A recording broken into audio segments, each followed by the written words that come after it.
another episode of Car Talk. Alright, so let's have a little conversation. So, let's conversate about Prince and this new 1999 Super Deluxe sets that makes my mouth water like crazy. No, I'm kidding. So, it's already streaming on the music, Spotify and Tidal and everything. I really liked it. I really liked the collection. It's just the way they remastered it. It sounds so good, in your car,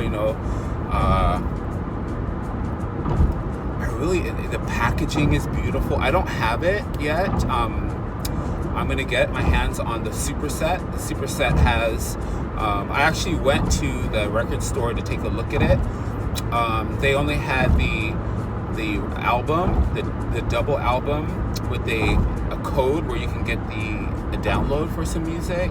And then they had the deluxe set, which had only like the music from the album 1999 and the other versions, like the 12 the mixes of like Little Red Corvette, the promo editions of 1999. So nothing really except for the different versions of the songs, the edit versions, the radio versions, the promo versions, and a beautiful packaging. And I love the packaging.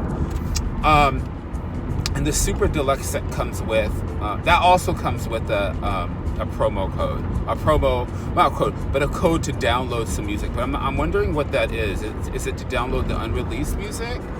I haven't been following, through the internet, to see what's going on here. But it does feature like a lot of songs that were unreleased, and I am absolutely dying over all of them. I had like a few songs on there. I really love Rearrange Your Mind. I love that song. That's the cut. I really like Vagina, the story about the guy, the girl, or whoever is half girl, half boy. It's really good. I also like Bold Generation. Oh my gosh, Bold Generation is just, I guess, the first version of the song New Power Generation from the album Graffiti Bridge. Oh my god, it's such a good song. Can't Stop, this feeling that I got comes from Graffiti Bridge also. Really good. I love it. I just love that packaging. I love the thickness of it. I just love it all. Like, they're releasing the records and the vinyl, the purple vinyls that they're releasing.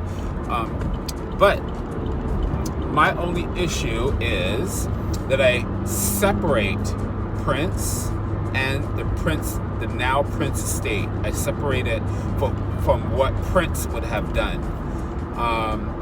I see it as that they're trying to keep his legacy alive, but I see it as business. I don't see it as what I usually, when Prince was alive, I was a hardcore Prince fan. I would go to the record store and my mouth would water all over the place, and I would be crazy about the records. I was looking for the records and, following up with the albums, doing research.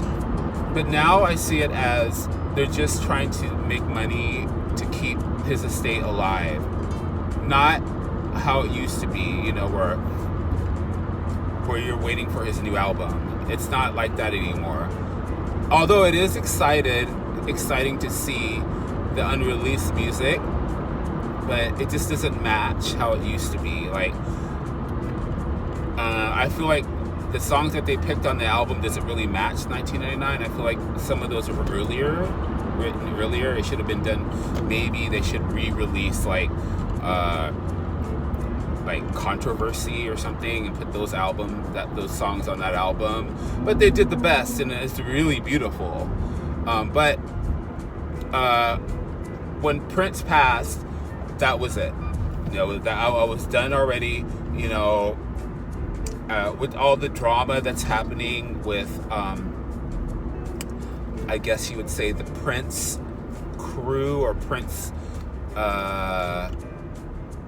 what you would say, the Paisley people, or whatever you want to call them, such as like Jill Jones, Wendy and Lisa, Vanity, Apollonia, Sheila E., The Time. I love them all the same. The Revolution, I love them all the same. But I saw a little drama when he passed, the kind of a separation thing. And you kind of see where everyone really stood with each other. Like, sometimes you really didn't know that, this person wasn't getting along with this person, or these people don't talk anymore. You always saw them as, maybe they work separate from each other, but they don't see each other anymore because they all kind of got their own thing going. But you didn't know that they actually weren't talking to each other. So that's a little heartbreaking, but that's how it is. I love how the Revolution is doing their thing with the music. I feel like there's no band like the Revolution. That's just how I'm going to say it, okay? I like the New Power Generation. I didn't see them in Brussels because I don't know who, I'm more of the Revolution. Let's just say that. The Revolution plays the music. The New Power Generation is from when he came out with, what was it, Diamonds and Pearls? Or maybe the Sign Symbol album. One of those albums. That's all I know the New Power Generation as. Or the New Power Generation, the Arrow that was on Love Sexy. That's all I know. But the Revolution, when they play the music, when I see them in concert, they can play the music exactly like how they did when they were on tour. It's just the sound is exactly what they know how to do. To me, the music I grew up to. But what would be a dream to me is if the Revolution and all the people from back in the day, I'm not excusing, after, Love Sexy, I'm not excusing like the New Power Generation or anything. I love them also. They can play. But I would really like to see like the Revolution with Sheila E., and Jill Jones in the background with Lisa. Remember how it was and they're all together, and since Vanity passed away, or Denise passed away, Vanity, I'd like to see Apollonia and Apollonia 6 get back together with Susan Moonsie and Brenda Bennett. Wouldn't that be just amazing? Amazing. No, fine. But I guess that was all the past. They all lived their life. We can't have it all.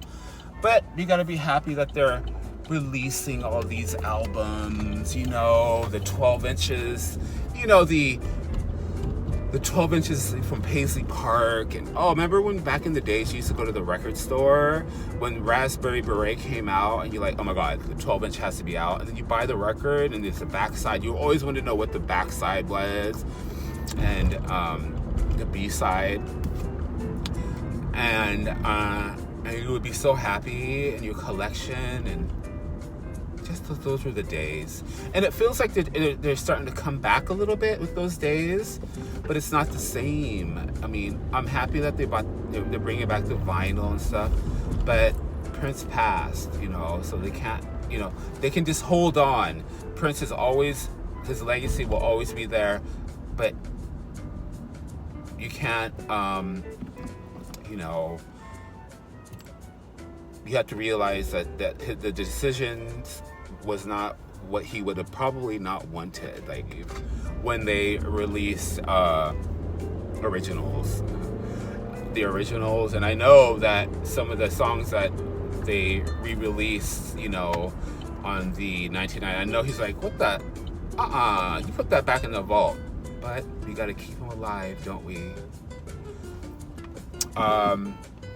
There's a whole lot of other songs also that I don't know how I got a lot of these unreleased songs by Prince, but I have like hundreds and hundreds of them. And just when you think that you have them all, and then this comes out, 1999 comes out, I'm pretending that I'm on my phone. That's why I have these on, so people think I'm talking myself crazy. So,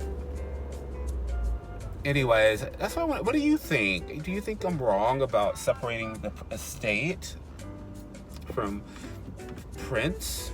Like, do you think that Prince would have agreed to do all this, or it's best that they do that, if he was alive, someone would have had to tell him that we have to do this to keep it alive, to keep the money flowing. I mean, is that a good thing? Or when George Michael passed away, what happened? Nothing. They didn't release anything. I mean, to me, Prince is more. That's just who I am. But he literally, nothing was released. Nothing. But that maybe it's because he had a will. George Michael had a will. He said, when I pass, don't you touch nothing. You know what I mean? But Prince, do you think that allegedly he didn't have a will? Allegedly. Do you think that's kind of weird that he didn't have a will with all the items that he had and like all the money? And don't you think that would be important? Like his management or someone would tell him to do his will to protect the stuff? Do it now. Do you know what I mean? Or do you think that's suspicious that he doesn't have a will? I don't know. A lot of stuff going on. Anyways, I'm getting ready to go to the Brussels Christmas market with Stefan, and I'm home. So let me think what you think about this situation with Prince. Even if you don't agree with me about what I've said about the New Power Generation, and I love the New Power Generation. Prince. Okay, let's just put it this way. Prince was New Power Generation. The Revolution, they can play. Oh my God, maybe that pisses some of you off, but maybe it's because I'm an 80s kid. I don't know. I was more into the Prince and the Revolution. I can draw their pattern out, the Revolution by heart. It was depressing when I found out when they were no longer with Prince when Sign of the Times came out. But all right, let me know. All right, everyone, have a nice weekend. Bye.